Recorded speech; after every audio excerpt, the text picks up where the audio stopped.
Hey everybody, Rob here from Basin Tackle, and we've got a nasty squid to play with today.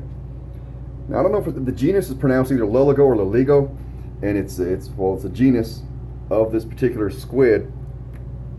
Not sure exactly what species it is. It's not a Humboldt, and it's not a California market. There's a lot of different squid that fall into that genus, into that family. We're just going to look at a little bit of the basic biology of it here. This, the good eating part.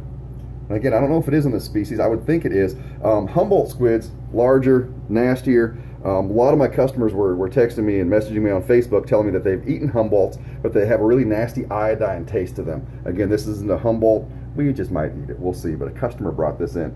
We're going to just break down to some of the basic anatomy of it. This is the mantle. Again, the eating part. It gets very meaty, very fleshy. All that can be cut into strips, cut into calamari rings.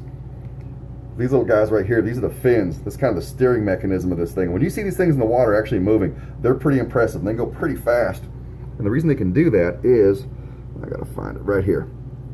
This little dewlap right here, that is its water jet, essentially. So that's a propulsion system. It'll take a bunch of water inside its body, into its mantle, and it squeezes it out real quick, out this little orifice, and that jets them along at pretty high rates of speed. Going further down, there's this eye. I mean, nasty. Like you swear they're looking at you when they're alive. Like a very sentient-looking being. It looks like it knows what's going on. We've got some arms. These little guys. Okay, now these. Sorry, I'm trying to record this and do this at the same time. These are tentacles. These ones right here. These long hanging suckers. Those are tentacles. And every part of this makes really good crab or fish bait. So you guys know that if you ever get one. These are the arms, and these are the little suckers. If you take a look on there, you'll see. And they'll use that to latch onto their prey.